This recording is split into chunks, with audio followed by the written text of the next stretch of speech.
debemos echar la culpa a Dios por nuestras tentaciones, porque Dios no tiene la culpa. Nosotros tenemos la culpa. Somos los responsables. Y segundo, en 16 a 18, Santiago nos anima que en medio de las pruebas y tentaciones debemos vivir en vista de la gracia de Dios. Debemos vivir en vista de la gracia de Dios. Mira lo que dice en 16 a 18. Mis queridos hermanos, no se engañen. Toda buena dádiva y todo don perfecto descienden de lo alto, donde está el Padre que creó las lumbreras celestes, que no cambia como los astros ni se mueve como las sombras. Por su propia voluntad nos hizo nacer mediante la palabra de verdad, para que fuéramos las primicias de su creación. En 16 dice: mis queridos hermanos, no se engañen, no erréis. Pues, ¿de qué engaño está hablando? Está hablando de este engaño sobre el carácter de Dios. Ese engaño de creer que Dios no es bueno, incluso que Dios me tienta. Es el mismo engaño que ofreció la serpiente a la mujer en Génesis 3, cuestionando la integridad de Dios, cuestionando la bondad de Dios, cuestionando el amor de Dios para ella. Fue una mentira entonces, y es una mentira en el día de hoy, porque Dios sí es bueno, 100% bueno, completamente bueno. Por eso Santiago dice en 1:4 que Dios está usando las pruebas de la vida para nuestro bien. En versículo 5 dice que Dios da a todos generosamente sin menospreciar a nadie. En versículo 9 dice que da al pobre una alta dignidad. Dice en 12 que Dios da la corona de vida a los que le aman. Dios es bueno. Y por eso, en 16 a 18, Santiago nos anima a vivir en vista de la gracia y la bondad de nuestro Dios, porque es bueno. La Reina Valera lo dice así en 17: toda buena dádiva y todo don perfecto desciende de lo alto, del Padre de las luces, en el cual no hay mudanza ni sombra de variación. Bendito Dios. Quizás Pablo estaba pensando en lo mismo cuando escribió Filipenses 4:8, cuando dice: hermanos, consideren bien todo lo verdadero, todo lo respetable, todo lo justo, todo lo puro, todo lo amable, todo lo digno de admiración, en fin, todo lo que sea excelente o merezca elogio. Es decir, debemos llenar nuestras mentes con lo bueno. ¿Por qué? Porque todo lo bueno viene de Dios. Amén. Toda buena dádiva y todo perfecto descienden de lo alto. Dios es bueno y generoso, y Él no cambia como a la sombra. Esa bondad es algo segura, estable, un fundamento firme. No nos va a engañar, no va a cambiar. Él va a seguir dando y dando y dando lo bueno. Gloria a Dios. Y fíjense en las palabras que Santiago usa. Él no dice que Dios nos da lo merecido, sino toda dádiva y todo don. Es el lenguaje de un regalo. Es el lenguaje de la gracia, del favor inmerecido de Dios. Que tienen que entender que Dios no me pide más esfuerzo humano para seguirle, sino me ofrece más gracia divina. Bendito Dios. Y esta gracia que nos salva es la misma gracia que nos transforma y nos da el poder para afrontar las pruebas con gozo y con victoria. Toda buena dádiva y todo don perfecto viene de Dios. Pero la mejor dádiva, el mejor don, se encuentra en el poder de su gracia para darnos vida nueva en Cristo. Y ahora piénsenlo. Si el pecado nace de mi corazón, ¿cómo lo puedo escapar? Puedo lavar mi cuerpo, pero el pecado sigue dentro de mí. Puedo intentar de huirme de mi pecado, pero siempre va conmigo. Podemos subir el arca con Noé en medio del diluvio, o recibir la ley de Moisés en medio del desierto, pero el pecado sigue presente, porque el problema no está en lo externo, sino en lo interno, en mi corazón.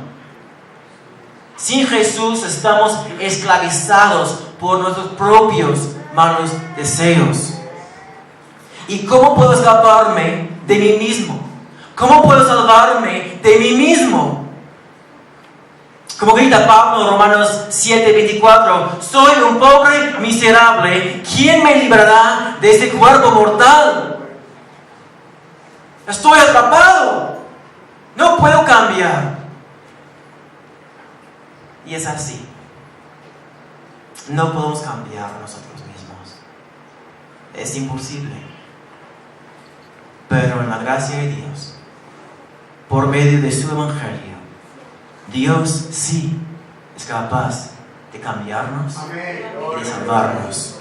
Y cuando la Biblia habla de salvación, no está hablando de un nuevo moralismo, de un legalismo, de asistir a la iglesia 7 días de la semana, sino está hablando de una vida nueva, de un corazón renovado, de un nacimiento nuevo, no hecho por el corazón inconstante del hombre, sino por la voluntad segura y estable y poderosa de Dios. Santiago explica en 1:18 diciendo, por su propia voluntad, Dios nos hizo nacer mediante la palabra de verdad, para que fuéramos las primicias de sus criaturas. Dios, sabiendo quiénes somos, sabiendo lo que nosotros hemos hecho, sabiendo lo que hay dentro de mí, por su propia voluntad nos hizo nacer mediante la palabra de verdad.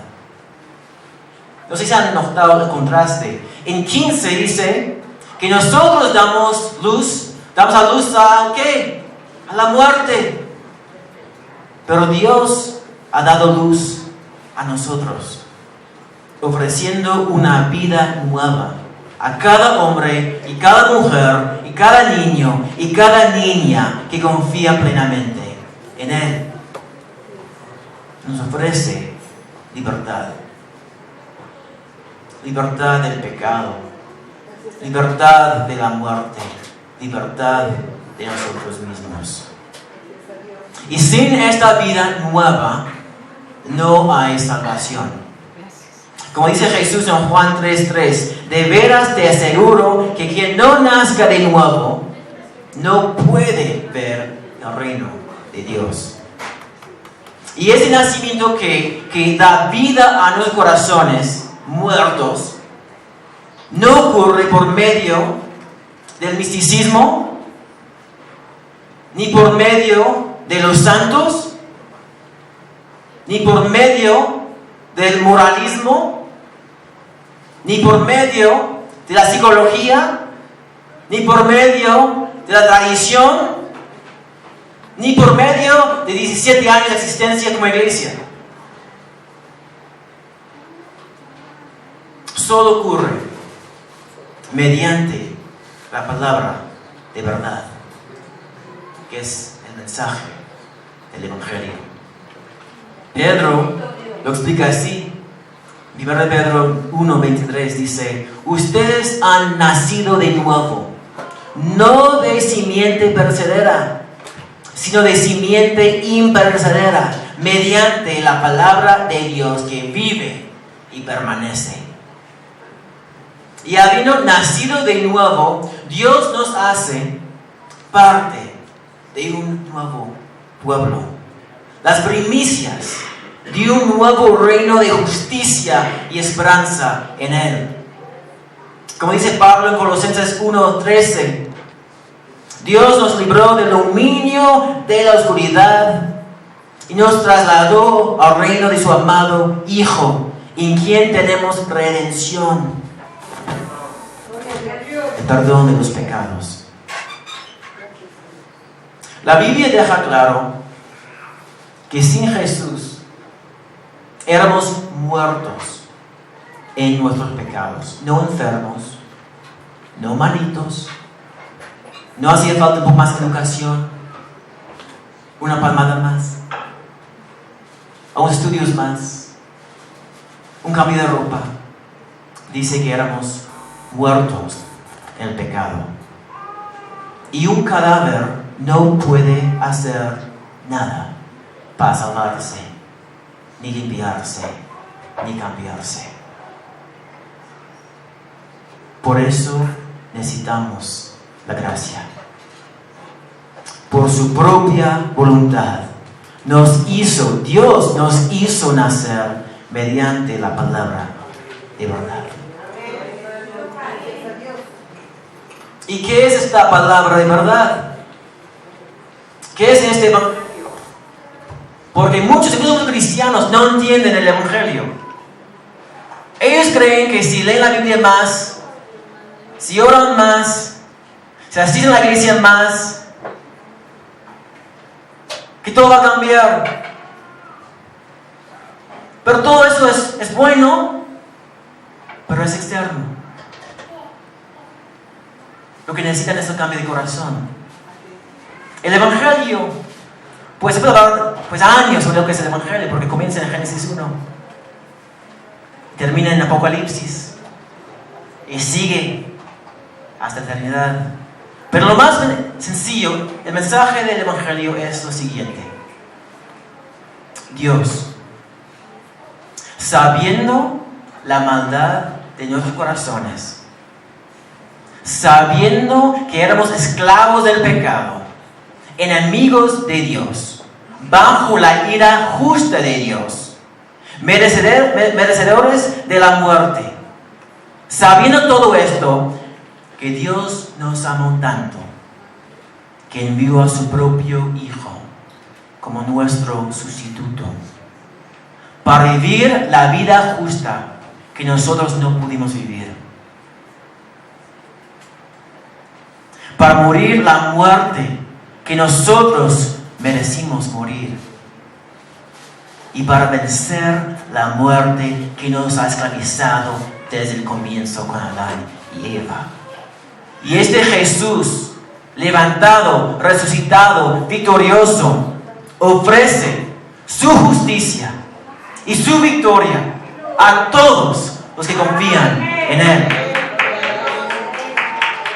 Fíjense, nosotros intentamos echarle la culpa a Dios por nuestros pecados, pero en su gracia, el Hijo de Dios libremente se cargó con nuestra culpa y nos ofrece a cambio su justicia, su vida nueva, su poder, el nacimiento nuevo. Como dice 1 Pedro 3:18, Jesús murió el justo por los injustos para llevarnos a Dios. Y esa libertad, ese perdón, esta salvación está disponible a todos los que confían en Él. Según Romanos 10 dice: si confiesas con tu boca que Jesús es el Señor y crees en tu corazón que Dios le levantó de entre los muertos, serás salvo. ¿Por qué? Porque todo el que confíe en Él no será jamás defraudado, porque Dios no mienta, Dios es bueno. Hermanos y hermanas, si ya creen en este Evangelio, Dios les está animando a vivir en vista de ello, a afrontar las pruebas y las tentaciones en vista de ello, a ser transformados por la gracia de su Evangelio, y así como individuos y como iglesia, ser transformados para vivir en vista de esta nueva identidad, como las primicias de una nueva creación, como el comienzo de una nueva humanidad liberada de la culpa y empoderada para vivir en amor y justicia y esperanza y paz. Ninguna prueba, ninguna tentación, ningún enemigo, pasado, presente o futuro, puede quitar de nosotros todo lo que Dios nos ha prometido en Jesús. Por eso vivimos y perseveramos en vista de su gracia. Nuestro mundo necesita ver una comunidad transformada. La iglesia es un vistazo de cómo el mundo debe ser. Una comunidad de paz, no de egoísmo. Una comunidad de humildad, no de orgullo. Una comunidad de sacrificio. Cuando vivimos en vista de la gracia de Dios, cuando soportamos las pruebas en vista de su gracia, descansando en su victoria, damos al mundo un vistazo de su belleza. Proclamamos su gloria. Ofrecemos esperanza al mundo. Pero cuando hacemos lo contrario, ¿qué estamos haciendo? Corrompiendo el Evangelio de Dios, robando nuestro mundo la esperanza del Evangelio. Porque Dios no manda a los ángeles a predicar el Evangelio, nos manda a nosotros. Y no nos manda a proclamar su Evangelio principalmente repartiendo folletos en la calle, aunque no está mal.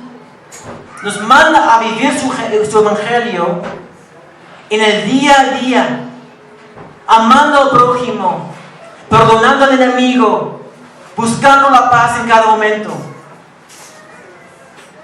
Más temprano, pues antes la hermana citó 1 de Pedro 2, que somos nación santa, real sacerdocio. ¿Para qué? Para proclamar las virtudes de aquel que nos llamó de las tinieblas a su luz admirable. ¿Y saben cómo lo vamos a hacer según Pedro? Él no menciona predicar en la calle, no menciona hacer un teatro en el parque, no menciona repartir folletos. Está todo bien. Pueden echar un vistazo en el texto después del culto, a ver si estoy mintiendo. Dice que vamos a proclamar su gloria cuando vivimos vidas morales, con integridad, cuando respetamos las autoridades, cuando trabajamos como buenos empleados, cuando las esposas respetan a sus maridos, los maridos cuiden de sus esposas, cuando vivimos en armonía el uno con el otro como cristianos, cuando vivimos en comunidad, vidas transformadas. El mundo se va a dar cuenta, y según 1 Pedro 3, el mundo nos va a preguntar: ¿quiénes son ustedes? Es que no entiendo. Vivimos en una ciudad llena de conflicto, pero ustedes siembran paz. ¿Cómo puede ser? Y la respuesta no es que somos muy buena gente. No, la respuesta es Jesús. Si no están viviendo el poder del Evangelio, la gracia del Evangelio en el día a día, no entienden el Evangelio. Si ustedes están viviendo con conflicto entre ustedes, están manchando el Evangelio. Humíllense y busquen la paz. Ahí se encuentra la gloria, la belleza, el poder